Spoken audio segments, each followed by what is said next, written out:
नमस्कार दोस्तों, स्वागत है आपका हमारे न्यूज चैनल पर। आज हम जानेंगे देश भर की तमाम बड़ी खबरें, मगर इससे पहले अगर आपने हमारे चैनल को सब्सक्राइब नहीं किया है तो जल्दी से सब्सक्राइब कर लीजिए ताकि हर रोज न्यूज पहुंचे सबसे पहले आप तक। आज हम खबरों में जानेंगे देश में चीनी बीमारी कोरोना वायरस से जुड़ी बड़ी खबरें।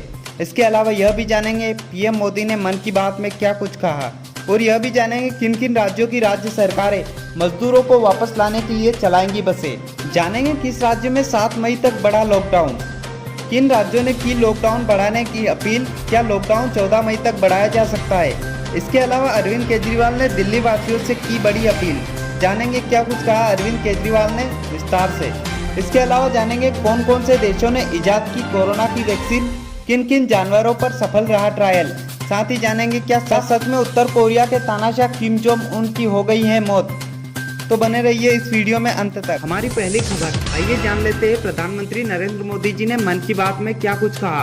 उन्होंने 8 अहम भाषण दिए हैं, जिनमें पहला भाषण है देश एक टीम की तरह काम कर रहा है। दूसरा लेकर सोच में बदलाव आ गया है। तीसरा है मदद करना हमारी संस्कृति है, दूसरे देश आज इंडिया को थैंक यू कह रहे हैं। चौथा, अपनी इम्यूनिटी बढ़ाने के लिए प्रयोग जरूर करें। पांचवा, हमारी आदतें बदले, मास्क लगाए, कहीं भी ना थूके। छठी है त्योहार हमें बुरे वक्त से लड़ना सिखाते हैं। सातवीं है रमजान घर पर ही मनाए, फिजिकल डिस्टेंसिंग बनाए रखे। और आठवीं एवं आखिरी सलाह दी, 2 गज दूरी बनाए रखे, अति आत्मविश्वास में ना आए। आइए जान लेते हैं किस राज्य में बढ़ाई गई लॉकडाउन की तारीख। जी हां, तेलंगाना राज्य में लॉकडाउन की तारीख बढ़ाकर 7 मई तक कर दी गई है। दिल्ली सहित 6 बड़े राज्यों ने लॉकडाउन को 3 मई से आगे बढ़ाने की इच्छा जाहिर की है। दिल्ली सरकार ने कहा कि लॉकडाउन को 16 मई तक आगे बढ़ाया जाए। वहीं महाराष्ट्र, मध्य प्रदेश, पश्चिम बंगाल, पंजाब और ओडिशा ने अपने राज्यों के हॉटस्पॉट पर प्रतिबंध को 3 मई के बाद भी जारी रखने के संकेत दिए हैं।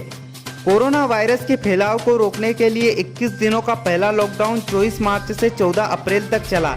वहीं 18 दिनों का दूसरा लॉकडाउन 3 मई तक चलेगा। इस बीच सबके मन में यही सवाल है कि देश में लॉकडाउन और बढ़ाया जाएगा। हालांकि केंद्र सरकार ने इस पर कोई फैसला नहीं दिया है, लेकिन कई राज्यों ने लॉकडाउन बढ़ाने की अपील की है। आपको क्या लगता है, देश में और भी लॉकडाउन बढ़ाया जाए? कमेंट में जरूर बताइएगा।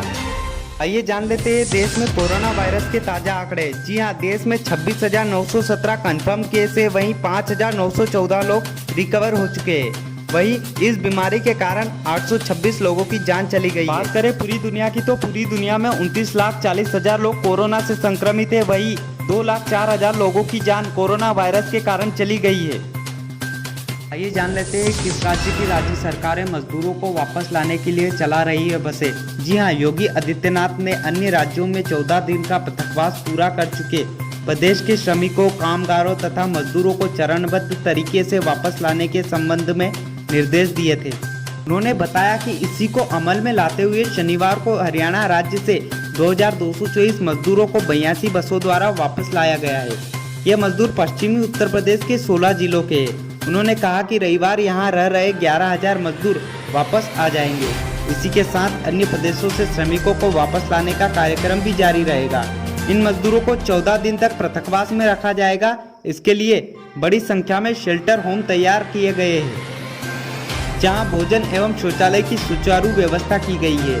हरियाणा में शेष बचे चिन्हित श्रमिकों को रविवार को सुबह हरियाणा रोडवेज की 330 बसें प्रदेश वापस लेकर आएंगी। हमारी अगली खबर, कोरोना वायरस को हराने के लिए दिल्ली के मुख्यमंत्री अरविंद केजरीवाल ने लोगों से आपसी भेदभाव खत्म करने की अपील की है। रविवार को केजरीवाल ने कहा कि कोरोना धार्मिक आधार पर भेदभाव नहीं करता, इसमें कोई भी संक्रमित हो सकता है, लिहाजा इसे मिलजुल कर मुकाबला करना जरूरी है। इसके लिए हिंदू मुसलमान जैसी चीजों को छोड़ना होगा। किसी हिंदू का प्लाज्मा मुस्लिम मरीज के काम आ सकता है, इसका उल्टा भी हो सकता है। इसके साथ केजरीवाल ने ठीक हुए मरीजों को प्लाज्मा दान करने की अपील भी की है। मुख्यमंत्री ने यह भी कहा कि प्लाज्मा थेरेपी से एलएनजेपी अस्पताल में भर्ती एक मरीज की हालत में काफी सुधार आया है। केजरीवाल ने नसीहत देते हुए कहा कि आप किसी से गलत व्यवहार न करें और वही व्यक्ति प्लाज्मा देकर आपकी जान बचा ले। हमारी अगली खबर, आइए जानते हैं किन किन देशों ने विकसित की कोरोना की वैक्सीन, किन किन जानवरों पर रहा सफल ट्रायल। चीन से खबर आ रही है कि यहाँ की कंपनी सिनोवैक बायोटेक ने रिसर्च बंदरों पर वैक्सीन का ट्रायल करके संक्रमण को रोकने में सफलता पाई है। वहीं ब्रिटेन में दुनिया में सबसे तेज गति से वैक्सीन बनाने में जिस वायरस का इस्तेमाल हो रहा है वह भी इंसानों के पूर्वज कहे जाने वाले चिंपैंजी से लिया गया है। चीनी कंपनी ने कहा कि उसने अपने वैक्सीन में 2 अलग अलग खुराकों को आर्क्टुरस मकाऊ यानी लाल मुंह के बंदरों की प्रजाति में इंजेक्ट किया और 3 सप्ताह बाद उन्हें वायरस के संक्रमण में लाने पर पता चला कि उनके अंदर किसी तरह का संक्रमण पैदा नहीं हुआ।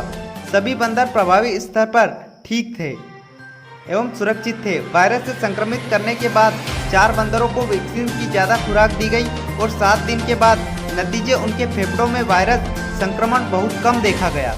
हमारी अगली खबर क्या सच में हो चुकी है उत्तर कोरिया के तानाशाह किम जोंग उन की मौत। जी हाँ, उत्तर कोरिया के तानाशाह किम जोंग उन की सेहत को लेकर अलग अलग दावे किए जा रहे हैं। शनिवार देर रात हांगकांग के एक चैनल ने अपनी रिपोर्ट में किम जोंग उनकी मौत की बात कही। वही दक्षिण कोरिया की एक रिपोर्ट में दावा किया गया है कि हार्ट सर्जरी के बाद किम स्वस्थ है और अपने रिजॉर्ट में घूम रहे हैं। उधर चीन ने भी किम के स्वास्थ्य को लेकर इंटरनेशनल मीडिया में कई तरह की अटकलों के बीच डॉक्टरों की एक टीम उत्तर कोरिया भेज दी है। चीन की मेडिकल टीम की एक सदस्य ने जापान में मैगजीन में बताया कि किम जोंग उन बिल्कुल स्वस्थ है। कुछ महीनों से उनके हार्ट में परेशानी हो रही थी जिससे वे पिछले दिनों चक्कर खाकर गिर चुके थे, जिससे उन्हें अस्पताल में भर्ती कराया गया था, लेकिन उनकी सर्जरी के बाद हालत स्वस्थ है।